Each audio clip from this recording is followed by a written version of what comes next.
Cadeias globais de valor. Este é o assunto do Produtor Quer Saber. O tema foi destaque na Conferência Internacional do Trabalho, realizada neste mês em Genebra.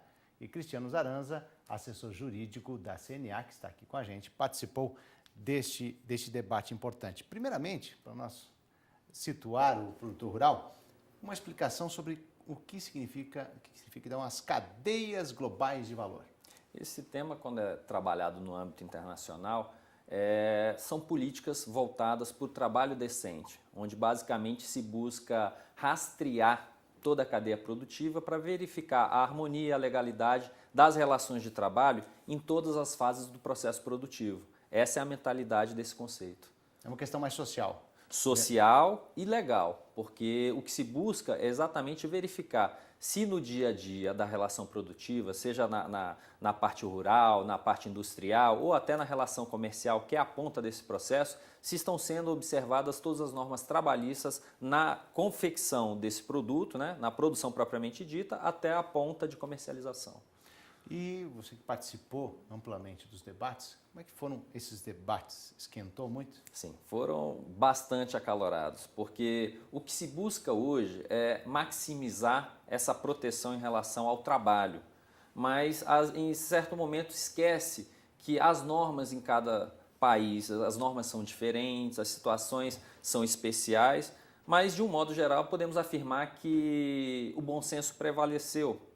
Porque o que se busca nesse momento é um espírito de proteção, mas a gente tem que lembrar que cada país membro da OIT possui esse conjunto normativo de proteção. Exemplo do Brasil, nós temos a CLT, que tem um conjunto de normas que regula a matéria trabalhista. E isso pode ser intensificado dentro de cada país, sem necessariamente a OIT trabalhar nesse momento para a elaboração de uma recomendação internacional, uma convenção, porque isso futuramente tem reflexo aqui na legislação interna no Brasil.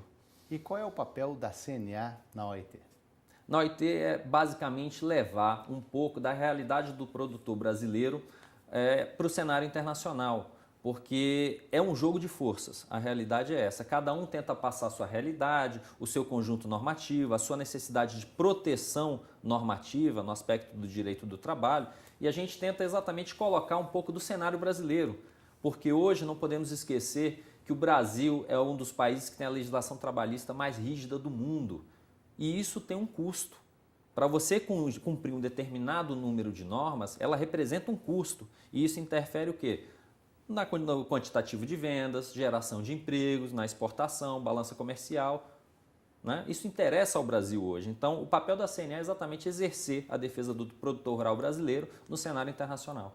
Agora, na prática, podemos até citar alguns exemplos e como é que afetam essas decisões da OIT, afetam diretamente o dia a dia do produtor brasileiro? É fácil entender, é fácil entender. Por exemplo, algumas normas internacionais são trazidas para dentro do Brasil por meio das ratificações do Congresso Nacional. E a partir daqui começam a produzir os seus efeitos. Se a gente puder fazer um exercício rápido de memória, temos uma legislação recente no Brasil que trata, por exemplo, dos domésticos. Isso não nasceu aqui. Se não me falha a memória, em 2009 a gente já enfrentou essa discussão em Genebra. Então, em 2011, mais ou menos, essa discussão foi internalizada e começa a produzir os efeitos. E aí é a nossa preocupação, porque em matéria trabalhista, quando tratamos do campo, isso pode ter um efeito muito mais severo, como ocorreu no passado com as questões, por exemplo, do trabalho análogo a escravo, onde o conceito internacional é a Convenção 29 da OIT, mas que no cenário interno o Brasil adotou um conceito muito rigoroso, normas subjetivas e que interferem no dia a dia do produtor brasileiro.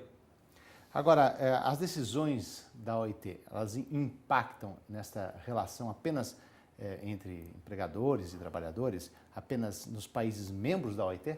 Não. Esse é um cenário global. A gente tem que entender que nós estamos no mercado globalizado, mercados comuns para todos os lados, Mercosul, hoje pela manhã mesmo discutindo o mercado comum europeu, e a gente não pode perder a referência das relações comerciais nesses blocos, porque essa é a grande realidade do produtor brasileiro. Nós trabalhamos com commodities e boa parte delas são exportadas hoje para o mundo inteiro, e a gente não pode desprezar um fator importante, que hoje a OMC reconhece como fonte normativa as normas da OIT. Então, determinada norma, quando é trabalhada de forma muito intensa ou prejudicial para determinada comunidade, isso tem um impacto muito importante, porque pode ser trabalhado lá na frente os famosos embargos comerciais. E aí o Brasil todo perde com esse tipo de cenário, porque tem uma prática que é muito comum nesse cenário internacional e a gente nunca pode esquecer disso. Alguns países considerados de primeiro mundo incentivam essas ratificações dessas convenções. Exemplo, Estados Unidos. Hoje o Brasil é um dos países que mais ratificou convenções no âmbito da OIT. E para você cumprir esse pacote, que hoje acho que está acima de 80 convenções ratificadas, tem um custo altíssimo. E quando você vai para um mercado de competitividade com os Estados Unidos, por exemplo, em que você está disputando o mercado internacional do milho, o custo Brasil com esse pacote de normas é muito maior do que os Estados Unidos, que ratificou um conjunto menor normativo. Então, quando você vai para o cenário internacional, você está num cenário de quê? De desigualdade em competição. Você perde competitividade, você exporta menos, e isso tem reflexo no Brasil, especialmente nesse momento de crise, que a gente tanto precisa incrementar a balança comercial brasileira. Então, afeta o dia a dia do produtor brasileiro. Ok. Cristiano Zaranza, assessor jurídico da CNA, ele vai continuar aqui com a gente. Nós vamos fazer um breve intervalo e voltamos já.